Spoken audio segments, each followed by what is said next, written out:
British political leaders, London में Lord रोज़बेरी जो उस समय ग्लैडस्टोन की कैबिनेट में थे और एक उभरते हुए स्टेट्समैन थे। इतने अच्छे थे कि उन्होंने मुझे मिस्टर ग्लैडस्टोन से मिलने के लिए अपने साथ डिनर पर बुलाया और मैं दुनिया के पहले नागरिक से मिलने के लिए उनका एहसानमंद हूँ।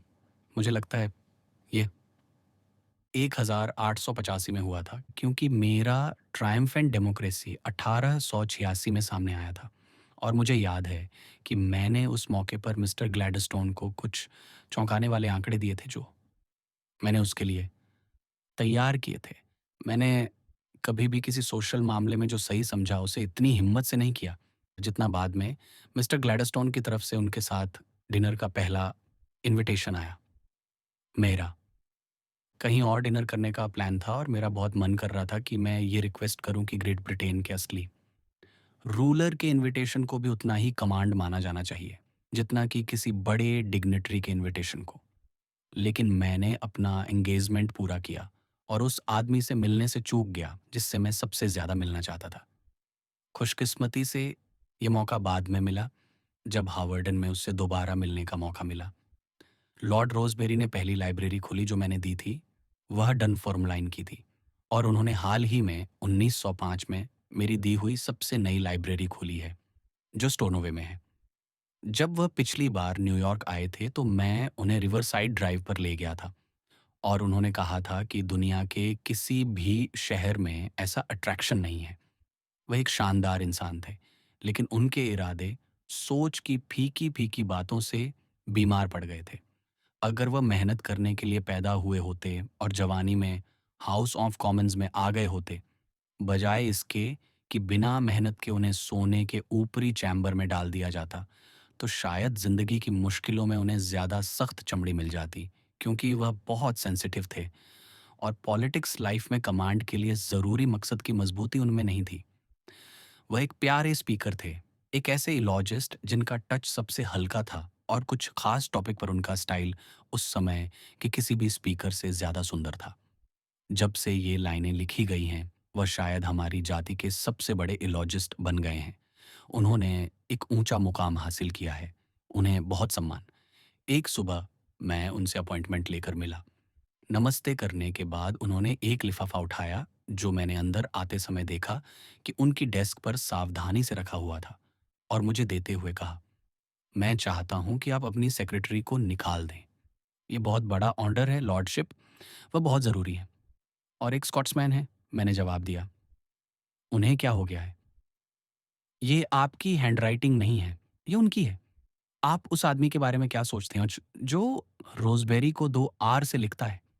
मैंने कहा कि अगर मैं इस मामले में सेंसिटिव होता तो मेरे लिए ज़िंदगी बर्दाश्त करने लायक नहीं होती।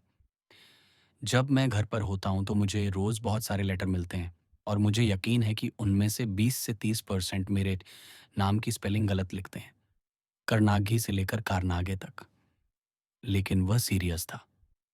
बस ऐसी छोटी-छोटी बातें उसे बहुत परेशान करती थीं। काम करने वाले लोगों को इन छोटी-छोटी बातों पर हँसना और उनका मज़ा लेना सीखना चाहिए, वरना वे खुद छोटे बन सकते हैं। एक आकर्षक पर्सनैलिटी के साथ-साथ शर्मीला, सेंसिटिव, मनमौजी और शांत स्वभाव का, ये क्वालिटीज़ कॉमन्स में कुछ साल बिताने पर शायद बदल जाती। जब वह एक लिबरल के तौर पर हाउस ऑफ लॉर्ड्स को सरप्राइज़ कर रहा था और कुछ हलचल मचा रहा था, तो मैंने उस पर अपनी डेमोक्रेसी का थोड़ा-सा तड़का लगाने की हिम्मत की। पार्लियामेंट के लिए हिम्मत से खड़े हो जाओ, अपनी खानदानी रैंक को छोड़ दो, यह ऐलान करते हुए कि तुम एक ऐसा खास अधिकार स्वीकार करने से नफरत करते हो, जो हर नागरिक का अधिकार नहीं है। इस तरह खुद को लोगों का असली लीडर बनाओ, जो तुम एक पीयर रहते हुए कभी नहीं बन सकते। तुम जवान, होशियार, दिलचस्प हो और तुम्हारे पास बोलने का अच्छा हुनर है। अगर तुम हिम्मत दिखाते हो तो तुम्हारे प्राइम मिनिस्टर बनने का कोई सवाल ही नहीं है। मुझे हैरानी हुई, हालांकि साफ तौर पर दिलचस्पी थी। उन्होंने बहुत धीरे से कहा, लेकिन हाउस ऑफ कॉमन्स मुझे पीयर के तौर पर स्वीकार नहीं कर सका। मुझे यही उम्मीद करनी चाहिए। अगर मैं तुम्हारी जगह होता और रिजेक्ट हो जाता, तो मैं अगली खाली जगह के लिए फिर से खड़ा होता और इस मुद्दे पर जोर देता। इस बात पर जोर दो कि जिसने अपने खानदानी खास अधिकार छोड़ दिए हैं, उसे नागरिकता मिल जाती है और वह किसी भी पद के लिए योग्य हो जाता है, जिसके लिए वह चुना जाता है। जीत पक्की है, यह क्रॉमवेल की भूमिका निभाना है। डेमोक्रेसी मिसाल तोड़ने वाले या मिसाल बनाने वाले की पूजा करती है। हमने ये बात छोड़ दी। बाद में मॉर्ले को यह बताते हुए मैं उनका यह कमेंट कभी नहीं भूलूंगा। मेरे दोस्त, क्रॉमवेल बर्कले स्क्वायर नंबर 38 में नहीं रहते। धीरे धीरे गंभीरता से कहा गया, लेकिन पक्का। रोजबेरी बढ़िया आदमी था, बस वह एक पियर पैदा होने की वजह से कमजोर था। दूसरी ओर मॉर्ले रैंक से ऊपर उठकर, उसके पिता एक सर्जन थे जो अपने बेटे को कॉलेज में रखने के लिए बहुत मुश्किल में थे, फिर भी ईमानदार जॉन हैं। उन पर पियरेज और लीजन ऑफ ऑनर में तथाकथित तरक्की का जरा भी असर नहीं पड़ा, जो दोनों ही मेरिट के लिए दिए जाते हैं। यही बात बॉब रीड एमपी के साथ भी है, जो अर्ल लोरबर्न बने और Lord high chancellor Lord Haldane chancellor के तौर पर उनके बाद आए। Asquith prime minister, Lloyd George और दूसरे। आज हमारे रिपब्लिक के शासक भी ज्यादा डेमोक्रेटिक या लोगों के ज्यादा पक्के आदमी नहीं हैं। जब दुनिया के सबसे बड़े नागरिक गुजर गए, तो सवाल यह था कि ग्लैडस्टोन की जगह कौन लेगा, उनकी जगह कौन ले सकता है। कैबिनेट के युवा सदस्यों ने यह फैसला मॉर्ले पर छोड़ने पर सहमति जताई। हारकोर्ट या कैंपबेल बैनरमैन, पहले वाले के रास्ते में सिर्फ एक रुकावट थी, लेकिन वह जानलेवा थी। अपने गुस्से पर काबू न रख पाना। बदकिस्मती से इस मामले ने उन्हें ऐसे गुस्से के लिए उकसाया था जो उन्हें लीडरशिप के लिए बिल्कुल भी सही नहीं थे, और इसलिए शांत, समझदार, बिना किसी शक के फैसले लेने वाले आदमी को जरूरी माना जाने लगा। मैं हारकोर्ट से बहुत जुड़ा हुआ था, जो बदले में हमारे रिपब्लिक का पक्का फैन था, जैसा कि मोटली की बेटी का पति भी था। हमारी सेंसस और हमारी प्रिंटेड रिपोर्ट्स, जिनका मैं ध्यान रखता था कि उन्हें मिले, उनमें उनकी बहुत दिलचस्पी थी। बेशक मेरे अपने शहर कन्फर्म लाइन कैंपबेल बैनरमैन के रिप्रेजेंटेटिव का प्रमोशन मुझे बहुत खुशी दे रहा था, खासकर इसलिए क्योंकि टाउन हाउस से इकट्ठा हुए लोगों को धन्यवाद देते हुए उन्होंने ये शब्द कहे, मैं अपने चेयरमैन बेली मॉरिसन की वजह से अपने चुनाव का एहसानमंद हूँ। बेली डनफर्मलाइन के लीडिंग रेडिकल मेरे अंकल थे। हम उन दिनों रेडिकल परिवार थे और आज भी हैं, कार्नेगी और मॉरिसन दोनों, और ग्रेट रिपब्लिक के पक्के फैन। जैसे कि जिसने वॉशिंगटन और उसके साथियों की तारीफ की थी, ऐसे आदमी जो इंसान की रॉयल्टी को जानते थे और उसका ऐलान करने की हिम्मत करते थे। एक ऐलान जो देखने लायक था। इससे ज़्यादा पक्का कुछ नहीं है कि इंग्लिश बोलने वाली नस्ल सही तरीके से कानूनी तौर पर डेवलप होकर जल्द ही इवोल्यूशन के जरिए, कभी रेवोल्यूशन से नहीं, सिटीजनशिप का गोल्डन रूल बनाएगी। रैंक तो बस गिनी की मुहर है, आदमी तो बस सोना है। यह फीलिंग पहले से ही सभी ब्रिटिश कॉलोनियों में है। प्यारी बूढ़ी मदरलैंड मुर्गी के लिए बत्तखें मुर्गियाँ हैं, जो उसे लहरों पर सीने से लगाने में बहुत बेचैनी देती हैं, जबकि वह घबराकर किनारे से जोर जोर से चिल्लाती है। लेकिन वह धीरे धीरे तैरना भी सीख जाएगी। 1905 की पतझड़ में मिसेस कार्नेगी और मैं अपने दोस्त डॉ जॉन रॉस को डनफर्मलाइन की आज़ादी देने के समारोह में शामिल हुए, जो कार्नेगी डनफर्मलाइन ट्रस्ट के चेयरमैन थे और शहर की भलाई के लिए सबसे आगे और सबसे जोशीले काम करने वाले थे। प्रोवोस्ट मैकबेथ ने अपने भाषण में दर्शकों को बताया कि यह सम्मान बहुत कम दिया जाता है। वहाँ सिर्फ 3 जीवित बारगेस थीं। एक उनके पार्लियामेंट के सदस्य एच कैंपबेल बैनरमैन, जो उस समय प्राइम मिनिस्टर थे। डनफर्मलाइन के अर्ल ऑफ एल्गिन, जो भारत के पूर्व वायसराय थे, उस समय कॉलोनियल सेक्रेटरी थे। और तीसरी मैं खुद। ये मेरे लिए बहुत अच्छी कंपनी लग रही थी, इसीलिए मैं ऑफिशियल स्टेशन के तौर पर पूरी तरह से दौड़ से बाहर था। Earl of Elgin the Bruce के वंशज हैं। उनका फैमिली वॉल्ट डनफर्मलाइन एबे में है, जहां उनके महान पूर्वज एबे की घंटी के नीचे दफन है। यह देखा गया है कि सेक्रेटरी स्टैंटन ने जनरल ग्रांट को पार्टी में ऐसे अकेले आदमी के तौर पर चुना जो कमांडर नहीं हो सकता था। अर्ल के बारे में भी ऐसी ही गलती हो सकती है। जब स्कॉटिश यूनिवर्सिटीज़ में सुधार होना था, तो अर्ल कमेटी में दूसरे नंबर पर थे। जब कंजर्वेटिव सरकार ने बोअर वॉर पर अपनी कमेटी बनाई, तो अर्ल, जो एक लिबरल थे, को चेयरमैन बनाया गया। जब हाउस ऑफ लॉर्ड्स के फैसले से United free church of Scotland में बहुत ज़्यादा कन्फ्यूजन पैदा हो गया, तो लॉर्ड एल्गिन को मामला सुलझाने के लिए कमेटी का चेयरमैन बनाया गया। पार्लियामेंट ने उनकी रिपोर्ट को एक बिल में शामिल किया और फिर से उन्हें इसे लागू करने के लिए हेड बनाया गया। जब यूनिवर्सिटीज़ ऑफ स्कॉटलैंड फंड के लिए ट्रस्टी चुने जाने थे, तो मैंने प्राइम मिनिस्टर बाल्फोर से कहा कि मुझे लगता है कि डनफर्मलाइन के बड़े आदम उसे सबसे काबिल लोगों में से एक जानता हूँ। काम बातें नहीं, फैसला बातें नहीं। आज ब्रूस का वंशज ऐसा ही है, जो मामूली काबिलियत और समझदारी का मिला-जुला रूप है। एक बार फ्रीडम पाने का करियर शुरू करने के बाद, इन सम्मानों का कोई अंत नहीं लगता था। 1906 में लंदन में हेडक्वार्टर के साथ मुझे लगातार 6 दिनों में 6 फ्रीडम मिले और अगले हफ्ते 2 सुबह की ट्रेन से जाना और शाम को लौटना। सोचा जा सकता है कि समारोह बोरिंग हो जाएगा, लेकिन ऐसा नहीं था। हर मामले में हालात अलग थे।